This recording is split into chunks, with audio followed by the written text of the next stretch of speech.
Good morning, my all dear student. Once again, welcome back to my YouTube channel, Neha Tiwari Study Motivation. Today is a third part for your sexual reproduction in flowering plants chapter, student.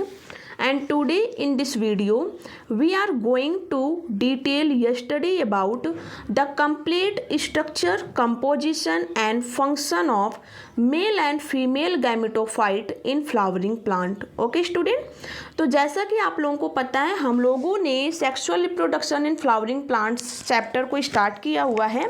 And जो sexual reproduction है students, ये केवल और केवल flowering plants में ही होते हैं। Non flowering plant में सेक्सुअल रिप्रोडक्शन नहीं होता है। ओके, और जहाँ पर सेक्सुअल रिप्रोडक्शन होता है वहाँ पर टू गैमेट्स की इन्वॉल्वमेंट होती है, male gamete and female gamete. Okay, तो आज की इस वीडियो के थ्रू स्टूडेंट्स हम लोग कंप्लीट करने वाले हैं the complete structure, composition and function of male and female gametophyte in flowering plant. Okay, so students आज का हम लोगों का थर्ड पार्ट है, बट जिन बच्चों ने अगर फर्स्ट एंड सेकेंड पार्ट को अच्छे से कवर नहीं किया हुआ है तो आप पहले जाकर उस पार्ट को कवर करिए स्टूडेंट, क्योंकि बायोलॉजी आपका एक ऐसा सब्जेक्ट है, अगर आपने एक भी पार्ट स्किप कर दिया तो आप अपने कंटेंट को सिलेबस के अकॉर्डिंग अच्छे से नहीं समझ सकते हो। ओके, तो जिन बच्चों ने उसको नहीं अटैम्प्ट किया हुआ तो आप सबसे पहले जाकर उसे अटैम्प्ट करिए, कवर करिए, आफ्टर देन आप थर्ड लेक्चर्स को अच्छे से समझ सकते हो। ओके, तो चलिए हम लोग स्टार्ट करते हैं स्टूडेंट। तो यहाँ पर आपको एक पार्ट अच्छे से डायग्राम यहाँ पर शो हो रहा है, जो कि क्या है, पॉलन ग्रेन्स। ये पार्ट क्या है बच्चों, पॉलन ग्रेन्स है ये। एंड ये पॉलन ग्रेन्स आपको जैसा कि पता है स्टूडेंट, पॉलन ग्रेन्स हम लोगों के फ्लावरिंग प्लांट का मेल गैमेट होता है। फ्लावरिंग प्लांट का कैसा गैमेट होता है, मेल गैमेट्स होते हैं क्या, ये जो पॉलन ग्रेन्स होते हैं। तो देखो बेसिकली इसमें स्ट्रक्चर कौन कौन से इन्वॉल्व है, स्ट्रक्चर कौन कौन से इन्वॉल्व है पहले हम लोग देखेंगे अच्छे से। एक बार आप लोग मेरे साथ फिर से रिवीजन करिए इस पार्ट के लिए। Okay, so student pollen grains के स्ट्रक्चर में सबसे पहले तो टू मेम्ब्रेन प्रेजेंट होती हैं। जो आउटर मेम्ब्रेन होता है उसको एक्जाइन बोलते हैं। आउटर मेम्ब्रेन के जस्ट इनसाइड एक मेम्ब्रेनस स्ट्रक्चर और होता है, उसको बोलते हैं intine. After then student intine आपका इंटरनल मेम्ब्रेनस स्ट्रक्चर होता है, जस्ट उसके इनसाइड प्रेजेंट होता है फ्लूइड लाइक सब्सटेंस जिसे साइटोप्लाज्म बोलते हैं। ओके, आफ्टर देन स्टूडेंट्स आप यहाँ पर एक जर्म पोर वाला पार्ट देख रहे हो, जर्म पोर वाला पार्ट ये जो प्रेजेंट होता है। तो स्टूडेंट जो जर्म पोर होता है वो एक ऐसा पार्ट होता है जो कि आपके डायरेक्टली कॉन्टेक्ट में होता है intine is membranous structure of the pollen grains.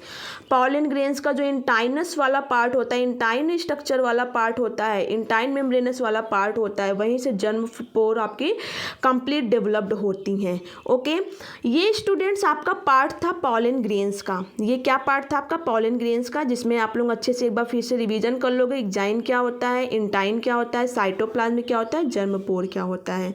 ये पॉलन ग्रेन्स का पार्ट था। अब स्टूडेंट्स आज हम लोगों का जो क्लास स्टार्ट होने वाला है बेसिकली वो यहाँ से है एंथरडेसेंस। एंथरडेसेंस, एंथरडेसेंस होता क्या है पहले हम लोग अच्छे से समझेंगे। What is the mean of antherdescence? Okay, no.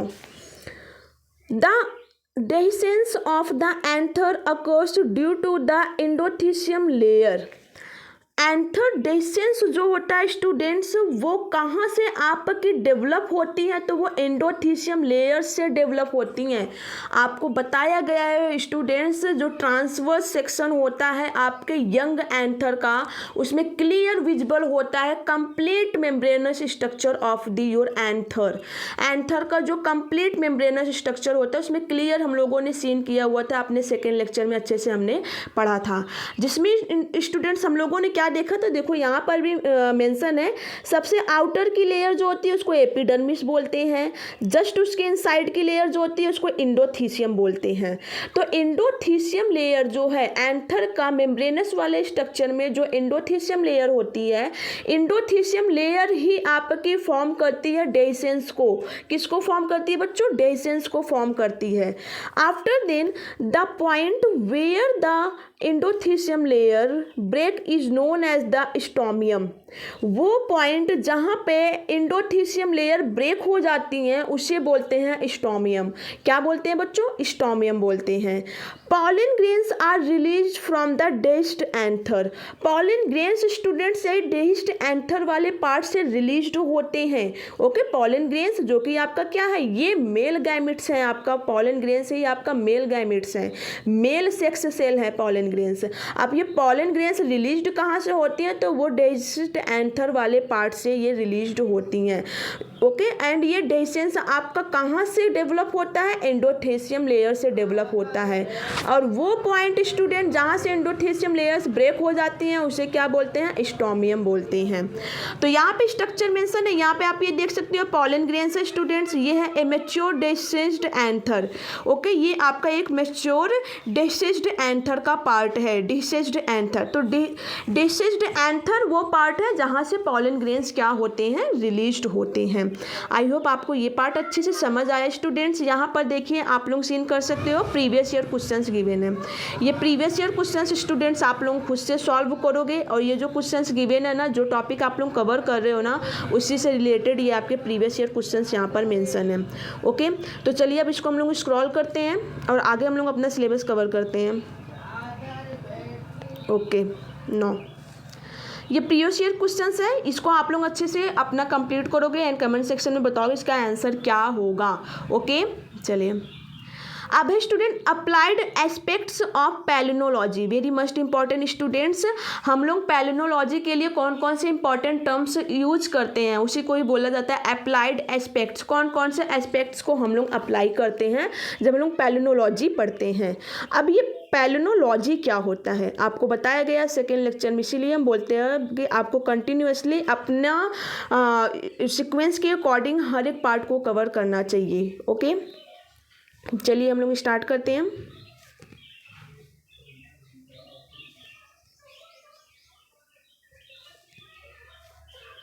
Okay, इस colour is best. No, the study of pollen has helped us to study the allergy caused by the pollens. Airborne pollens causes allergies like hair fever, asthma, watery eyes, running nose. It can be caused by some plants like Amarnathus. Parthenium was come into India as a contaminated with imported wheat. सो कहने का मतलब student ये है, सबसे पहले तो हम लोग समझेंगे पैलिनोलॉजी होता क्या है। तो पैलिनोलॉजी का मतलब होता है स्टडी, पैलिनो का मतलब होता है पॉलन ग्रेन्स। जो पॉलन ग्रेन्स के बारे में हम लोग स्टडी करते हैं उसी को ही हम लोग क्या बोलते हैं? पैलिनोलॉजी बोलते हैं बच्चों। ओके, सो यहाँ पे देखिए आपको जैसे कि क्लियर विजिबल हो रहा है, हम लाइनिंग हटा दिए हैं, आपको क्लियर सीन हो रहा है। The study of pollen has helped us to study the allergies caused by the pollens. पहले इसको हम थोड़ा सा रिमूव करते हैं। ओके, नो, अब आपको क्लियर सीन हो रहा है ना। The study of pollens has helped us to study the allergies causes by the pollens. हम लोगों को स्टूडेंट जो पॉलेंस के बारे में हम लोग स्टडी करते हैं, इससे हम लोगों को हेल्प किस में मिलता है कि जो भी हम लोग को एलर्जी कॉज होता है किसके थ्रू? बाय द पॉलेंस के थ्रू जो भी एलर्जी कॉज होता है। अब ये होता किसकी वजह से है? एयरबॉर्न पॉलेंस कॉज एलर्जीज ना। एयरबॉर्न पॉलेंस कहने का मतलब वो पॉलेंस जो कि एयर में प्रेजेंट है, और एयर के थ्रू स्टूडेंट्स वो हम लोग के रिस्पायरेटरी सिस्टम्स में जाके इंक्लूड होंगी ना।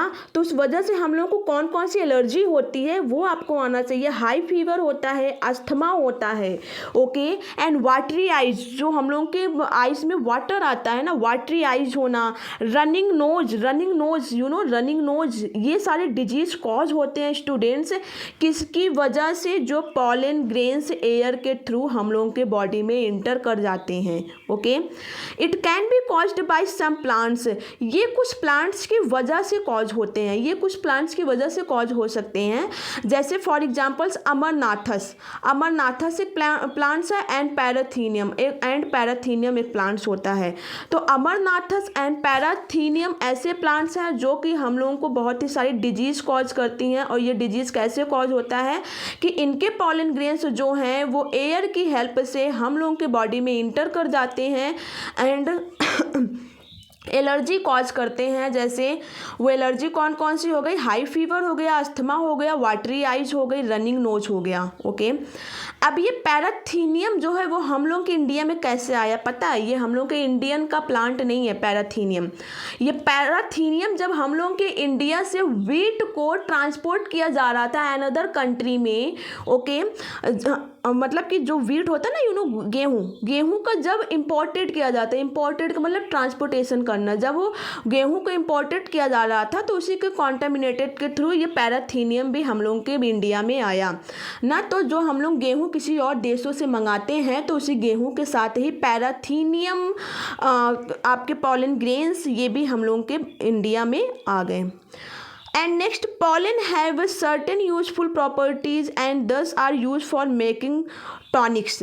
अब देखो, ये तो था पॉलन ग्रेन्स का क्या, ये पॉलन ग्रेन्स का जो हार्मफुल यूजेस था जो कि हम लोगों को अफेक्टेड करते थे, किससे हम लोगों को एलर्जी कॉज करते थे। ये तो आपके पॉलन ग्रेन्स का वो वाला पार्ट था।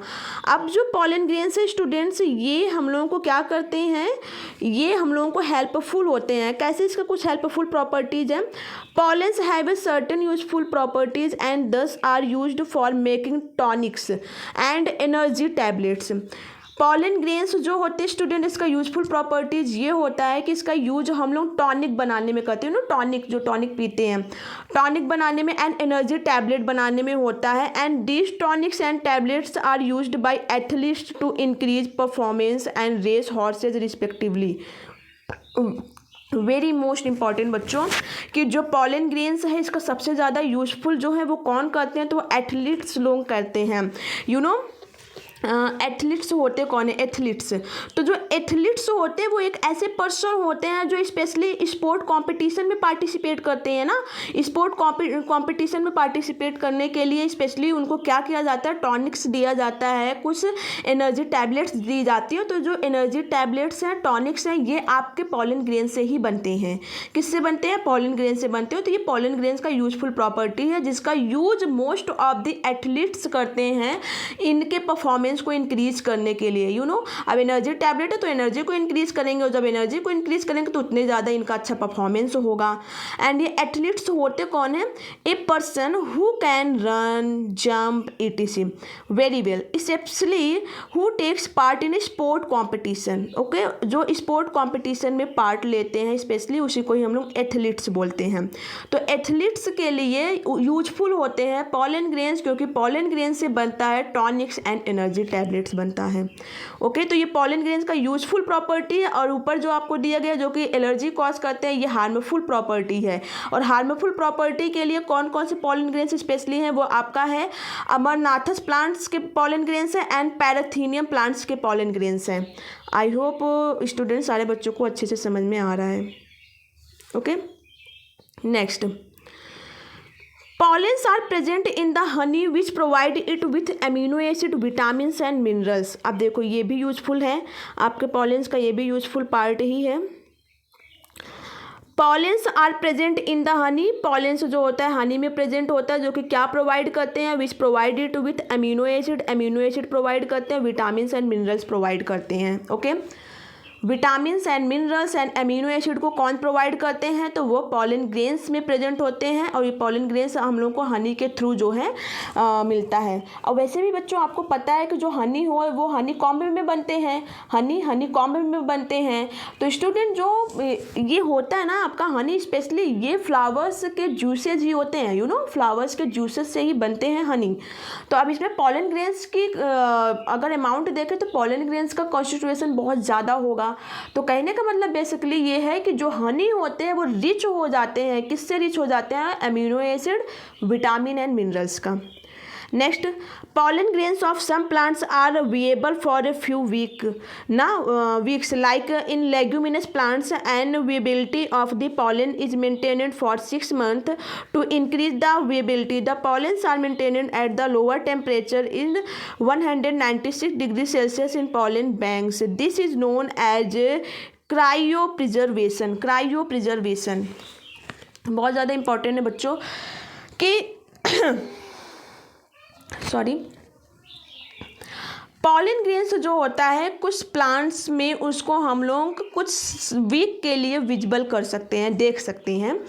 जैसे कि लेग्यूमिनस प्लांट्स में, जो लेग्यूमिनस प्लांट्स होते हैं उनमें जो वेबिलिटी होती है पॉलन ग्रेन्स का मेंटेन करने का, वो 6 मंथ होता है। पॉलन ग्रेन्स को मेंटेन करने के लिए 6 मंथ की इसमें वेबिलिटी होती है। और जो कि क्या इंक्रीज करते हैं स्टूडेंट्स, उसमें उनका जो लोअर टेम्परेचर होता है ना, किसी भी पॉलन ग्रेन्स को मेंटेन करने के लिए लोअर टेम्परेचर जो है वो 196 डिग्री सेल्सियस ही होना चाहिए इन pollen banks. Okay, pollen banks मतलब, बैंक्स का मतलब क्या, जहाँ पे कोई चीज़ कलेक्ट की जाती है, जैसे मनी बैंक, वहाँ पे मनी कलेक्ट की जाएगी, ब्लड बैंक ब्लड कलेक्ट किया जाएगा ना, तो ये पॉलन बैंक है तो यहाँ पे पॉलन कलेक्ट किया जाएगा।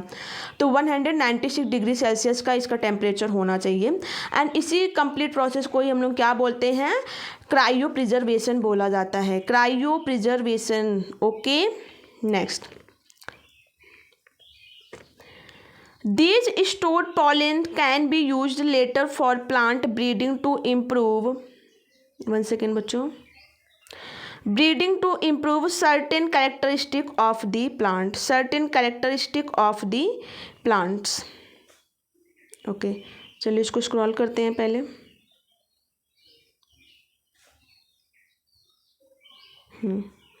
Next,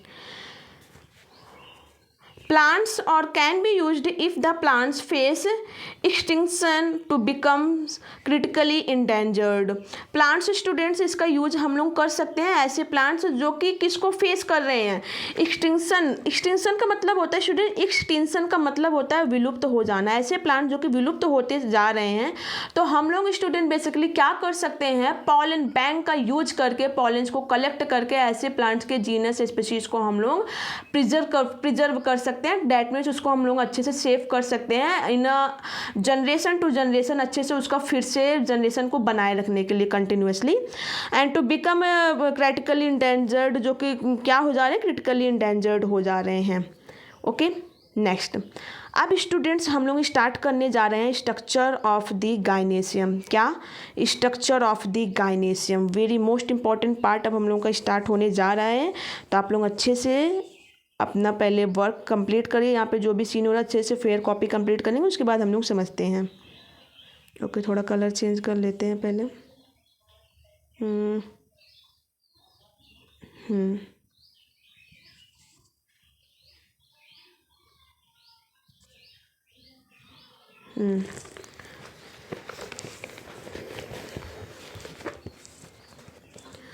structure of the gynoecium, gynoecium, pistil, carpel, 3 name याद रखना है, गाइनेशियम, पिस्टिल, कार्पेल। ये तीनों के तीनों नेम किसके होते हैं, female gamete in flowering plant. किसमें, female gamete in flowering plant. Flowering plant का जो फीमेल गैमेट होता है उसको स्पेशली 3 नेम से जानते हैं हम लोग। एक तो आपका है gynoecium, also known as pistil, और carpel is made up of, ये किसके बने होते हैं समझेंगे, मेड अप ऑफ, ये किसके बने होते हैं समझेंगे ना। तो ये स्ट्रक्चर आपको आना चाहिए, बहुत ज़्यादा इंपॉर्टेंट है student. Okay, no, gynoecium also known as pistil और carpel is made up of stigma. Stigma का बनता है, स्टिग्मा क्या है, landing surface for the pollen, simple सा ये लैंडिंग सरफेस होता है पॉलेंस का।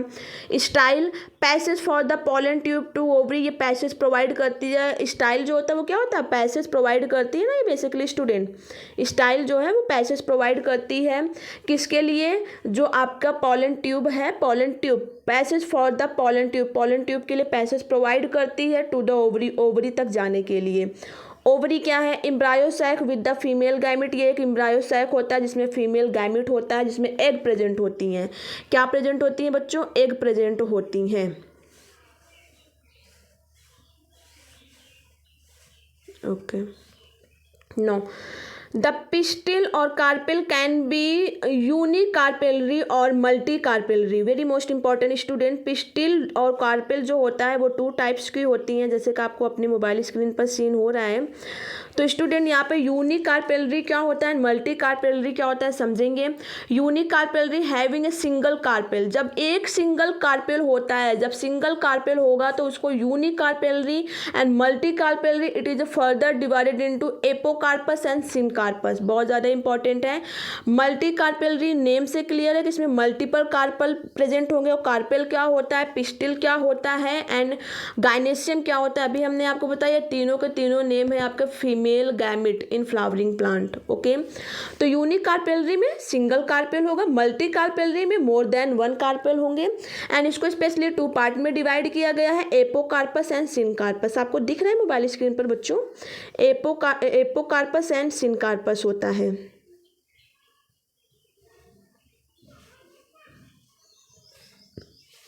ओके, एपोकार्पस क्या होता है, multicarpellary conditions in which carpels are not fused together, examples माइकेलिया।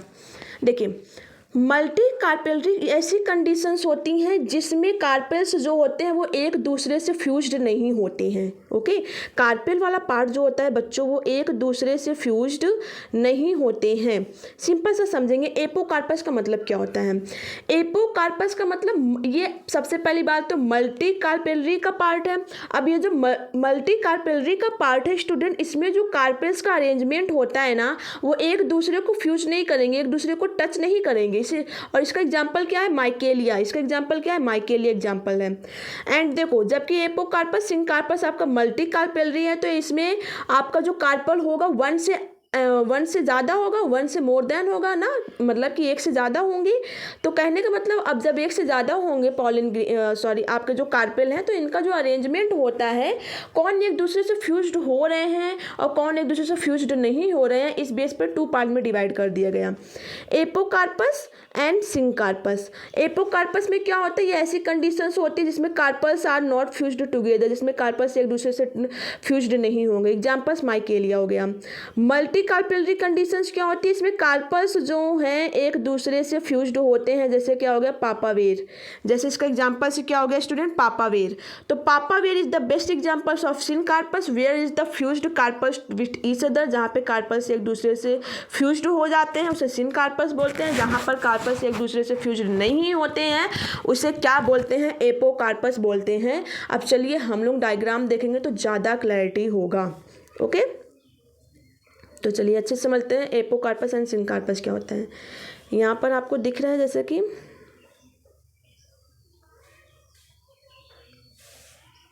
Okay,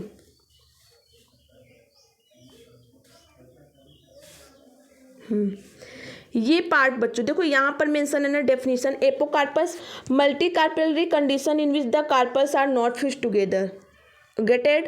syncarpous multi carpellary condition in which the carpels are fused together. Okay, next student, अब यही हम लोग डायग्राम में समझेंगे। ये देखो फिगर। अब यहाँ पर बच्चों जैसे कि आप लोग सीन कर सकते हो,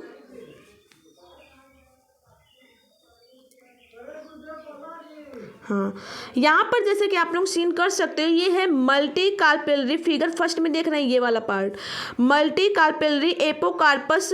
और ये किस में है, जीनोसियम में है, माइकेला, जिसमें क्या है, माइकेला आपका एग्जाम्पल है। अब इसमें आप लोग देख रहे हो ये जो कार्पल्स है, देख रहे हो ऐसे ऐसे अलग है, ऐसे ऐसे अलग है, ऐसे ऐसे करके ये अलग अलग है। तो ये कार्पल एक दूसरे से फ्यूज्ड नहीं हुए हैं, ये कार्पल से एक दूसरे से फ्यूज्ड नहीं हुए, देख रहे हो ऐसे ऐसे है ना, सब अलग अलग है।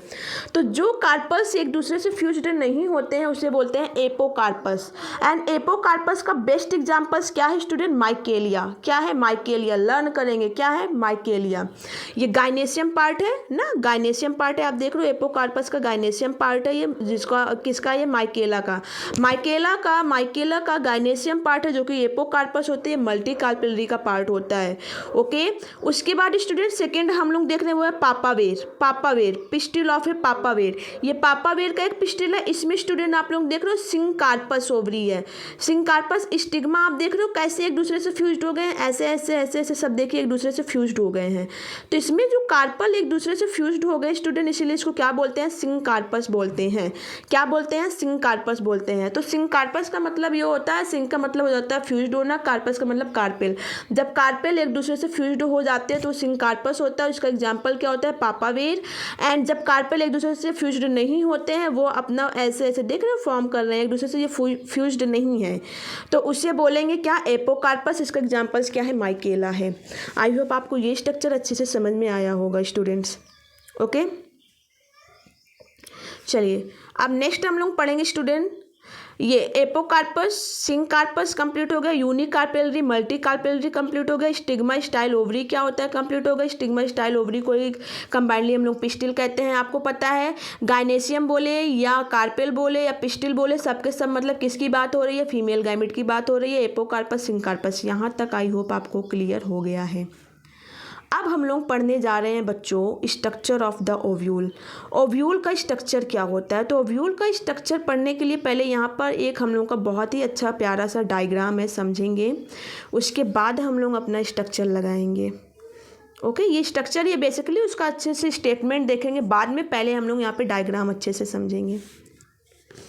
ओके,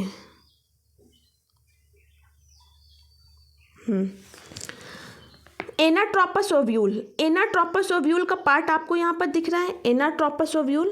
अब एनाट्रोपस ओव्यूल में कितने पार्ट इन्वॉल्व होते हैं, देखो सबसे पहले तो फ्यूनिकल होता है। फ्यूनिकल बच्चों आपको दिख रहा है ना, फ्यूनिकल के बाद होता है माइक्रोपाइल। क्या होता है, माइक्रोपाइल। फ्यूनिकल सेकेंड पार्ट है माइक्रोपाइल। माइक्रोपाइल स्टूडेंट वो पार्ट होता है जहाँ से कोई भी सब्सटेंस इंटर एंड एग्जिस्ट करेंगे, जहाँ से कोई भी सब्सटेंस सॉरी, जहाँ से कोई भी substance like your water molecules, gases ना, कुछ भी जो इंटर एंड एग्जिस्ट करेंगे वो माइक्रोपाइल की हेल्प से करेंगे। उसके बाद स्टूडेंट्स आपको न्यूक्लियस वाला पार्ट दिख रहा है ना, न्यूक्लियस जिसको न्यूक्लियस बोलते हैं। न्यूक्लियस वाला पार्ट ये आपका न्यूक्लियस वाला पार्ट होता है। उसके बाद बच्चों एम्ब्रायोसैक होता है, इंटीग्यूमेंट्स होते हैं एंड चलाजल पार्ट होता है। ओके, बहुत ज़्यादा इंपॉर्टेंट डायग्राम है बच्चों। चलाजल पार्ट के जस्ट डाउन वाला साइड बेस जो होता है, डाउन वाली साइड जो होता है, चलाजल पार्ट के जस्ट डाउन वाली साइड बेसल पार्ट जो होता है उसको बोलते हैं माइक्रोपाइल। ओके, तो ये आपका ओव्यूल के पार्ट हैं, बेसिकली ये ओव्यूल के पार्ट है। एंड ओव्यूल आपको पता है फीमेल गाइमेट होता है फ्लावरिंग प्लांट का। कौन सा गाइमेट होता है, फीमेल गाइमेट होता है। तो इसमें कौन कौन से स्ट्रक्चर होते हैं, तो वही मेंशन है। सबसे पहले तो फ्यूनिकल, उसके बाद माइक्रोपाइल, उसके बाद स्टूडेंट न्यूक्लियस वाला पार्ट है, न्यूक्लियस के बाद होता है एम्ब्रायोसैक, एम्ब्रायोसैक इंटीग्यूमेंट, उसके बाद होता है चलाजल पार्ट। चलाजल पार्ट के, चलाजा पार्ट जो होता है, चलाजा पार्ट के जस्ट अपोजिट होता है आपका माइक्रोपाइल। चलाजा पार्ट के जस्ट अपोजिट क्या होता है, माइक्रोपाइल होता है। उसके बाद इंटीग्यूमेंट, ये इंटीग्यूमेंट जो होता है आपके एम्ब्रायोसैक को प्रोटेक्ट करती है, एम्ब्रायोसैक को ये टफेस्ट बनाती है, प्रोटेक्ट करती है। उसके बाद आपका न्यूक्लियस वाला पार्ट स्टार्ट होता है, कहने का मतलब न्यूक्लियस वाला पार्ट होता है। एंड फ्यूनिकल वाला पार्ट आप देख लो, ये है, ये आपका फ्यूनिकल वाला पार्ट है। ओके, आई होप आपको ये डायग्राम क्लियर है। अब इसका स्टेटमेंट हम लोग अच्छे से समझेंगे कि इसका इंपॉर्टेंस क्या होता है एंड आफ्टर देन इसका फंक्शन क्या होता है। चलिए स्क्रॉल करते हैं यहाँ से बच्चों। अभी जो हमने आपको डायग्राम में समझाया स्टूडेंट्स, वो अब हम लोग यहाँ पे स्टेटमेंट्स में अपना कवर करेंगे। आप लोग अच्छे से कंप्लीट करिएगा अपना work. The ovule is attached to the placenta in the ovary with the help of a stalk-like structure that is called funicle। अभी जस्ट हमने आपका बताया कि ओव्यूल जो है वो अटैच्ड होता है एक प्लेसेंटा के थ्रू, किसके थ्रू, एक प्लेसेंटा के through. And ovary with the help of A stock, ये स्टॉक लाइक प्रोजेक्शंस होती है स्टूडेंट, जिसको क्या बोलते हैं, फ्यूनिकल बोला जाता है। जिसको क्या बोलेंगे हम लोग, फ्यूनिकल बोलेंगे। An ovule consists of the nuclear tissue protected by one or two coats called integuments। अभी जस्ट हमने बच्चों आपको बताया कि जो इंटीग्यूमेंट होता है वो न्यूक्लियर टिश्यू को प्रोटेक्ट करते हैं। किसको प्रोटेक्ट करते हैं? न्यूक्लियर टिश्यू को ये प्रोटेक्ट करते हैं। तो ओव्यूल जो होता है वो कंसिस्ट होता है, ओव्यूल कंसिस्ट होगा किससे? न्यूक्लियर टिश्यू से वो कंसिस्ट होंगे जो कि प्रोटेक्ट होते हैं 1 and 2 कोट्स के थ्रू। जो किसके थ्रू प्रोटेक्ट होंगे? 1 and 2 कोट के थ्रू प्रोटेक्ट होती हैं। इसी कोट्स को हम लोग बोलते हैं इंटीग्यूमेंट्स। क्या बोलेंगे? इंटीग्यूमेंट्स बोलेंगे, सॉरी इंटीग्यूमेंट्स बोलते हैं। A small opening is left at the one end known as micropyle, very must important. Okay, इसको क्या बोलेंगे बच्चों? माइक्रोपाइल बोलेंगे। एक स्मॉल ओपनिंग होती है, a small opening is left at one end, ये एक ही एंड पर होता है। Left at one end is known as micropyle. It is the pore through which water is absorbed and oxygen is exchanged. ये एक ऐसा पोर है स्टूडेंट, माइक्रोपाइल एक ऐसा पोर है जहाँ से वाटर एब्जॉर्ब किए जाते हैं एंड ऑक्सीजन को एक्सचेंज किया जाता है। The basal region of the ovule where funicles is attached is known as chalazal end. Basal region जहाँ पे ओव्यूल जो है वो आपका फ्यूनिकल रीजन से अटैच्ड होता है उसे चलाजल एंड बोलते हैं। क्या बोलते हैं बच्चों? चलाजल एंड बोलते हैं। Okay, next, in the nucleus is present the female gametophyte that is embryo sac. जो यहाँ पे न्यूक्लियस प्रेजेंट होता है, nucleus is present the female gametophyte. Female gametophyte में एक न्यूक्लियस प्रेजेंट होता है जिसे हम लोग क्या बोलेंगे? एम्ब्रायो सैक बोलेंगे। ओके, तो चलिए अब हम लोग स्क्रॉल करते हैं। स्टेटमेंट आई होप आपको अच्छे से समझ में आया होगा। नेक्स्ट,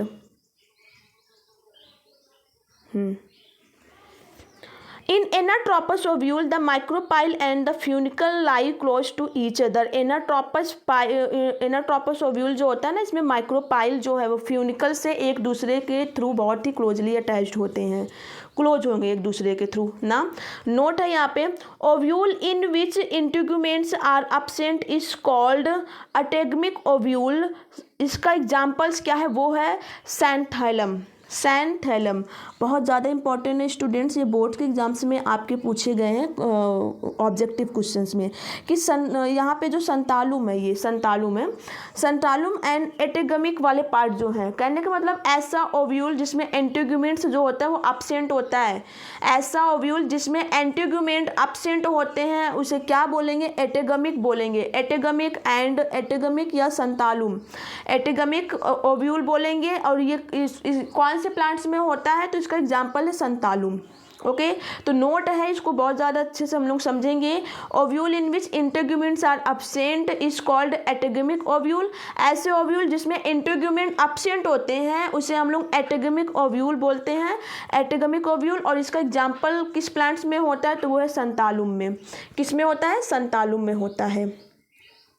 अब स्टूडेंट जो हम लोगों की ओव्यूल होती है ना, ओव्यूल यहाँ पर देखो, जैसे कि आपको बताया गया था, ओव्यूल के भी कई टाइप्स होते हैं, ओव्यूल के मल्टीपल टाइप्स होते हैं। तो यहाँ पे हम लोग डायग्राम के थ्रू समझेंगे। सबसे पहले ये वाला पार्ट, आई होप आपको दिख रहा है।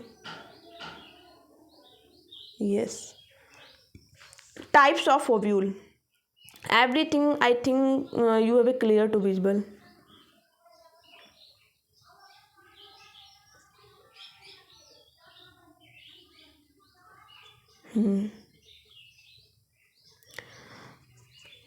The mature ovules can be arranged in the following way.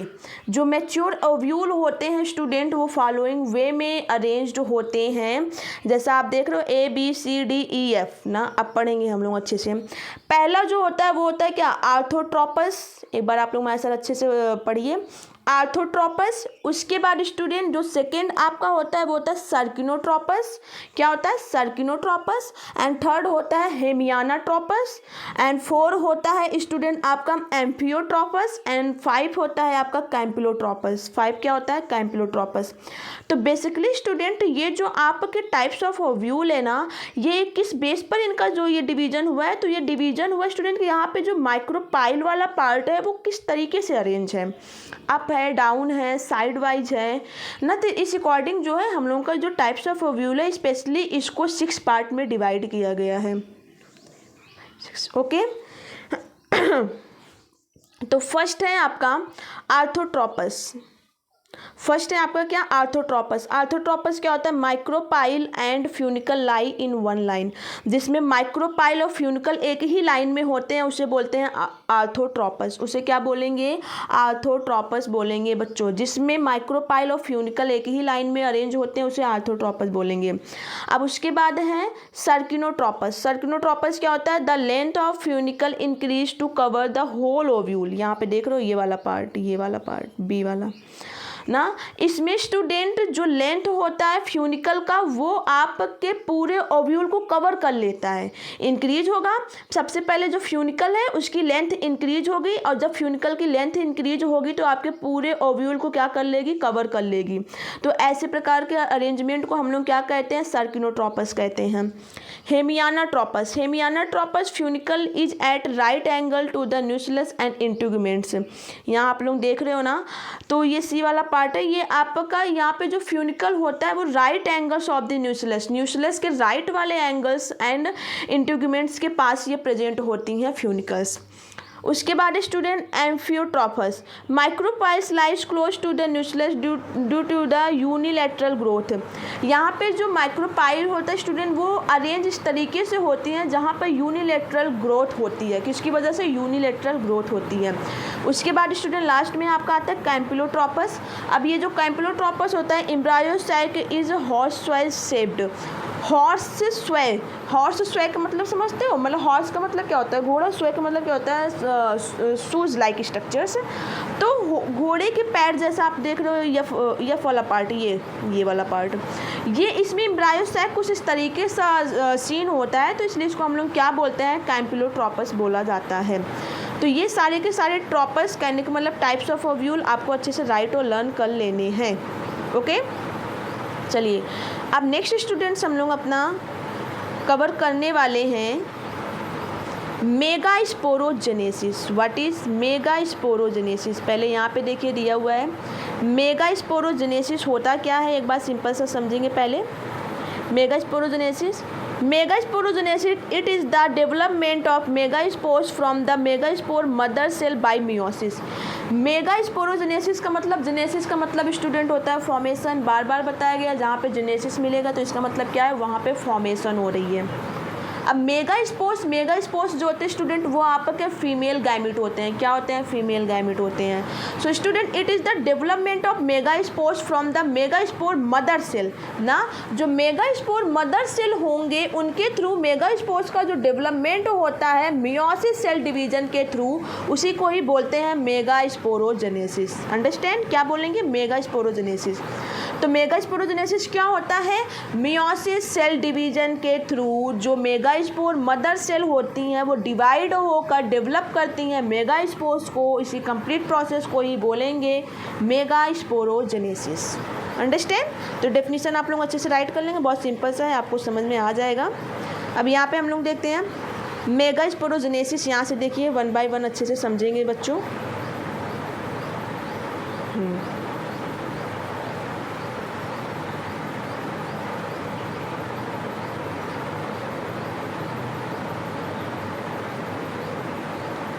A hypodermal cell in the nucleus function as archisporium। एक जो हाइपोडर्मल सेल होती है न्यूक्लियस में स्टूडेंट, वो फंक्शन करती है किसकी तरह, आर्किस्पोरियम की तरह फंक्शन करती हैं। ओके, हाइपोडर्मल सेल्स में जो न्यूक्लियस होता है स्टूडेंट्स उसमें वो फंक्शन करेगी किसकी तरह, आर्किस्पोरियम सेल की तरह। It become large in size and consist of dense cytoplasm. ये बड़ी हो जाती हैं, इनका साइज जो होता है लार्ज हो जाता है। एंड ये किससे कंसिस्ट होती है, डेंस साइटोप्लाज्म से कंसिस्ट होती हैं। The archesporium cell divide to form an outer primary parietal cells and inner primary sporogenous cell. बहुत ज़्यादा इंपॉर्टेंट है।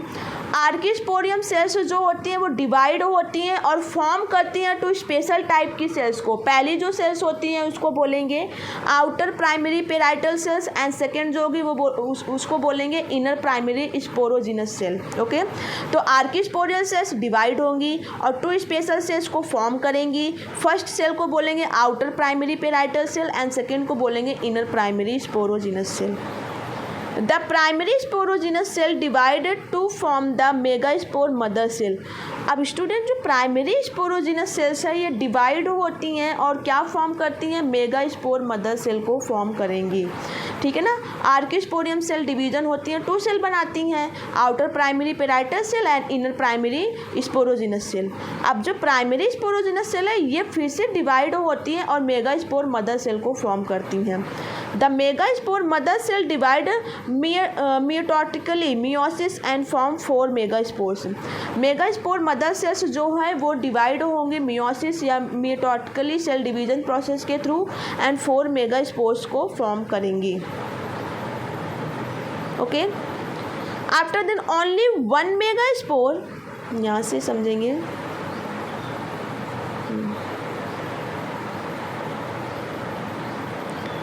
Only 1 megaspore is functional while the outer 3 degenerate. यहाँ पे केवल 1 मेगास्पोर्स जो होती हैं वो फंक्शनल होती हैं और बाकी 3 जो होती हैं वो डिजनरेट हो जाती हैं।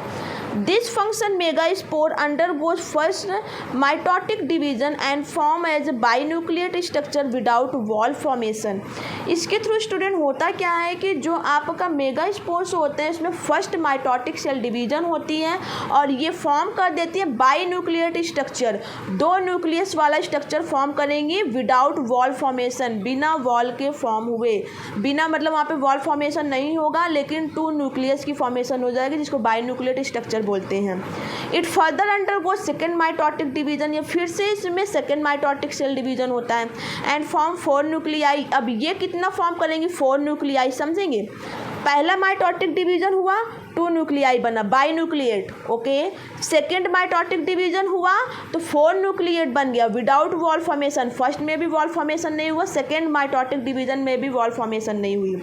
It finally undergoes third mitotic division to form 8 nuclei. Finally जब इसमें third student mitotic cell division होता है तब इसमें 8 न्यूक्लियाई फॉर्म होते हैं। कितने, 8 न्यूक्लियाई फॉर्म होते हैं। The 8 nucleate structure now develops A wall. जब 8 न्यूक्लियाई फॉर्म होते हैं तब जाके स्टूडेंट उसमें वॉल की डेवलपमेंट होती है एंड फॉर्म द एम्ब्रायोसैक। उसके बाद ये फॉर्म क्या कर देते हैं, एम्ब्रायोसैक को फॉर्म कर देते हैं, ओके। तो सिंपल सा कहने का मतलब स्टूडेंट जब फर्स्ट बार माइटोटिक सेल डिवीजन होगा तो उसमें क्या फॉर्म होंगे, binuclei and without wall formation. Third mitotic cell division हो जाएगा 4 nuclei without wall formation. And जब स्टूडेंट आपका लास्ट वाला थर्ड माइटोटिक डिवीजन होता है तो उसमें 8 न्यूक्लियाई फॉर्म होते हैं एंड ये 8 न्यूक्लियाई जो है अब ये डेवलप हो जाती हैं, इसमें वॉल भी और ये एम्ब्रायोसैक को फॉर्म कर देती हैं, ओके। चलिए, it form, as you can see student, it form 3 cells at the chalazel and known as the antipodal cells। अब ये 3 सेल्स को फॉर्म करती हैं जिसको हम लोग क्या बोलते हैं, एंटीपोडल सेल्स बोलते हैं, एंटीपोडल सेल्स बोला जाता है, okay. Cells at the chalazal and known as antipodal cells degenerate before और soon after the fertilization. 3 cells are formed at the micropylar end. 2 of them are known as synergids. In between the synergids is present the egg or female gamete. And together the egg and the synergids are known as egg apparatus. The egg apparatus is attached to the wall of the embryo sac at the micropylar end. Simple सा meaning आपको समझ में आ रहा है, okay? After then student, the synergids at their micropylar and micropylar end have projections known as filiform apparatus,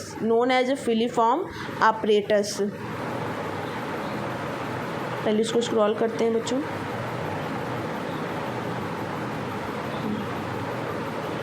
filiform apparatus form हो चुका है। One of the synergids degenerate before the entry of pollen tube into the embryo sac and the other one degenerate after the embryo sac has received the pollen tube, okay. कहने का मतलब इसमें जो है, जिसमें जो वन ऑफ द सिनर्जिड्स है उसमें से एक सिनर्जिड जो है वो डिजनरेट हो जाएंगी before the entry of pollen tube के पहले एंट्री करने, मतलब पोलन ट्यूब अभी एंट्री ही नहीं किया, पोलन ट्यूब की एंट्री करने के पहले ही उसमें से एक जो आपकी सिनर्जिड होती है वो डिजनरेट हो जाती है and into the embryo sac के अंदर, and the other one degenerate after the embryo sac has receive the pollen tube. After then जो है अनदर जो डिजनरेट होती हैं वो आपके पोलन ट्यूब को रिसीव करती हैं। Synergids secrete chemicals which attract the pollen tube towards the embryo sac, बहुत ज़्यादा इंपॉर्टेंट है। सिनर्जिड्स ऐसी सेल्स होती है स्टूडेंट जो कि केमिकल को सिक्रेट करती हैं जिसकी वजह से जो पोलन ट्यूब होते हैं अट्रैक्ट होते हैं उनकी तरफ और उन्हीं की तरफ वो मूव कर जाते हैं। The degenerating synergids form the seat for pollen tube discharge, जिसकी वजह से स्टूडेंट जो डिजनरेटिंग सिनर्जिड्स जो होती है वो सीट को फॉर्म करती हैं एंड पोलन ट्यूब जो है वो डिस्चार्ज हो जाते हैं। The central cell consist of 2 nuclei, central cells जो होती हैं वो 2 न्यूक्लियाई से कंसिस्ट होती हैं। The cell of the antipodals and the egg operators are haploid while the central cell is diploid. अब स्टूडेंट जो आपके एंटीपोडल्स की सेल्स होती हैं एंड जो एग ऑपरेटर्स होती हैं ये हैप्लॉइड होती हैं, जबकि सेंट्रल सेल जो होती हैं वो क्या होती हैं, डिप्लॉइड होती हैं। सेंट्रल सेल क्या होंगी, डिप्लॉइड होगी। Antipodal cells and egg operators ये सब हैप्लॉइड होंगी, लेकिन सेंट्रल में प्रेजेंट जो सेल्स होगी वो डिप्लॉइड होंगी। The most common type of embryo sac usually found in 81% of the plants is known as polygonum type. It develops from the chalazal megaspores. चलिए पहले स्क्रॉल करते हैं। Polygonum type, it develops from the chalazal megaspore while the 3 megaspores toward the micropylar and degenerate. Thus is known as monosporic development and it develops from a single functional megaspores. यहाँ पर देखिए previous year एक question mention है, आप solve करेंगे। Functional megaspores in an angiosperm develop into an, 4 option है जो answer correct है। अभी जो भी स्टेटमेंट बच्चों हमने आपको पढ़ के बताया, यहाँ पे स्टेटमेंट समझाया, वो यहाँ पे डायग्राम में मेंशन है। अब आप डायग्राम से पढ़ेंगे तो ज़्यादा क्लैरिटी आएगी। ओके, तो चलिए हम लोग समझते हैं। देखो ये स्टूडेंट्स हम लोगों की जो सेल्स हैं, 1 सेकेंड, अभी ये वाला जो स्टेटमेंट बच्चों हम लोगों ने पढ़ा, ये वाला स्टेटमेंट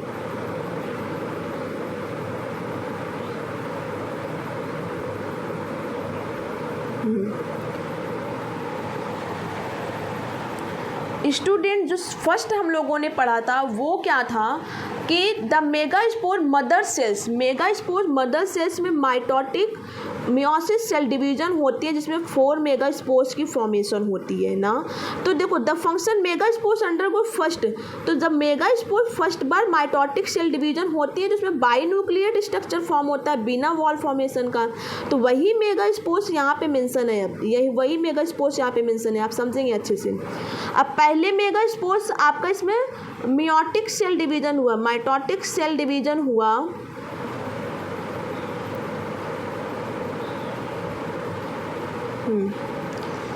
पहले मेगास्पोर्स आपका यहाँ पे देख रहे हो, पहले मेगास्पोर्स में आपका माइटोटिक सेल डिवीजन हुआ एंड माइटोटिक सेल डिवीजन के बाद ये देखो माइटोसिस सेल डिवीजन हुआ। तो माइटोसिस सेल डिवीजन के बाद इसमें 2 सेल बनी, लेकिन अभी वॉल की फॉर्मेशन नहीं हुई। फिर माइटोसिस सेल डिवीजन बनी, 2 से 4 हुई, वॉल की फॉर्मेशन नहीं हुई। फिर देखिए स्टूडेंट 4 से फिर माइटोसिस सेल डिवीजन हुआ, 4 से 8 हुई। अब स्टूडेंट जब ये 4 से 8 न्यूक्लिएट हो जाती हैं, 8 न्यूक्लियस बन जाता है तो उसमें वॉल की फॉर्मेशन हो जाती है ना। अब यहाँ पर स्टूडेंट्स आप लोग देख रहे हो, ये बीच वाला एग वाला पार्ट है और ये सिनर्जिड्स है, सिनर्जिड सेल है। सिनर्जिड सेल्स जो होते हैं स्टूडेंट ना बहुत ज़्यादा इंपॉर्टेंट रोल प्ले करते हैं, केमिकल को सिक्रीट करती हैं।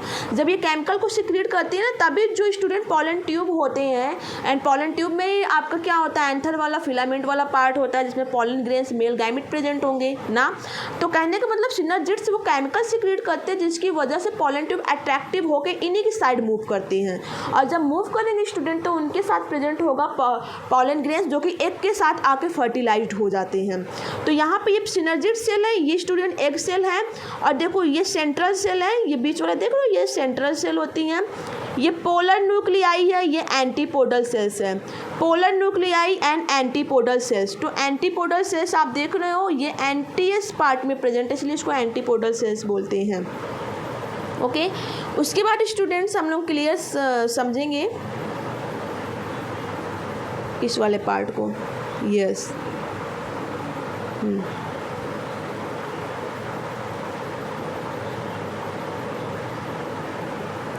देखिए होता क्या है, ये स्टूडेंट आपकी चलाजल इंड है, ये एंटीपोडल सेल्स हैं, एंटीपोडल सेल्स, ये सेंट्रल सेल्स हैं, ये सेंट्रल सेल्स हैं, ये पोलर न्यूक्लियाई है। एंटीपोडल सेल्स, सेंट्रल सेल्स आपकी स्टूडेंट्स ये ऐसी सेल्स होती हैं जो कि पोलर न्यूक्लियाई वाले पार्ट को सपोर्ट प्रोवाइड करती हैं, हेल्प करती हैं during the fertilization. After that student ये एग वाला पार्ट देख रहे हो, ये सिनर्जिड सेल्स होती हैं, फिलीफॉर्म अपरेटस आप देख रहे हो, और ये माइक्रोपाइलर इंड है, माइक्रोपाइलर इंड है। तो माइक्रोपाइलर इंड स्टूडेंट आपको पार्ट दिख रहा है, वहीं के नियर अबाउट प्रेजेंट होती है फिलीफॉर्म अपरेटस, उसके नियर अबाउट प्रेजेंट होती है सिनर्जिड सेल, उसके बाद एग होता है, पोलर न्यूक्लियाई होता है, सेंट्रल सेल होता है, एंटीपोडल सेल्स होती हैं ना। तो ये कंप्लीट स्ट्रक्चर आपको अच्छे से आना चाहिए वन बाय वन, जैसे कि आपको अपने मोबाइल स्क्रीन पर सीन हो रहा है बच्चों। तो ये बेसिकली था क्या, development of embryo sac from functional megaspores. Megaspores, functional megaspores के थ्रू कैसे कोई एम्ब्रायोसाइट का फॉर्मेशन होता है, तो वो यहाँ पे कंप्लीट स्ट्रक्चर में मेंशन है। Okay, next. सो स्टूडेंट अब नेक्स्ट हम लोगों का जो पार्ट है वो है पॉलिनेशन। तो कहने का मतलब male gamete and female gamete हम लोगों ने अच्छे से कंप्लीट कर लिए हैं। पॉलिनेशन अब कल के क्लास से हम लोग स्टार्ट करेंगे। तो जो भी आज के क्लास में हम लोगों ने अच्छे से पढ़ा है स्टूडेंट, जैसे कि ये डायग्राम बहुत ज़्यादा इंपॉर्टेंट है, development of embryo sac from functional megaspores, ये आप लोग अच्छे से कई बार प्रैक्टिस करोगे। ओके, ये सारा पार्ट हम लोगों ने अच्छे से कवर कर लिया है। ठीक है, मेगास्पोरोजेनेसिस मतलब फॉर्मेशन ऑफ द मेगास्पोर्स, और मेगास्पोर्स जो होते हैं वो आपके फीमेल गैमेट होते हैं। ओके, तो मेगास्पोरोजेनेसिस हो गया है। एंड माइक्रोस्पोरोजेनेसिस हम लोगों ने कल के क्लास में पढ़ा था, एंथरडेशन से आज से हम लोगों ने स्टार्ट किया हुआ था। तो जो भी स्टूडेंट्स आपको यहाँ पे अच्छे से कवर कराया गया है, और रिकैप के लिए जो क्वेश्चंस आपको होमवर्क में दिए गए हैं आप लोग अच्छे से उसे कंप्लीट करेंगे। टाइप्स ऑफ ओव्यूल अच्छे से समझेंगे, अच्छे से लर्न करेंगे। एंड उसके बाद ये एनाट्रोपस ओव्यूल वाला पार्ट अच्छे से कई बार प्रैक्टिस करेंगे। चलाजल क्या होता है, इंटीग्यूमेंट्स क्या होता है, एम्ब्रायोसाइट क्या होता है, न्यूक्लियस क्या होता है, सब कुछ यहाँ पे आपको स्टेटमेंट में राइट करवाया गया है। एंड इसके बाद स्टूडेंट एपोकार्पस क्या होता है, सिनकार्पस क्या होता है आपको बताया गया है। तो ये जो भी आपको बताया गया है बेटा सब कुछ आप लोग रिवाइज करोगे।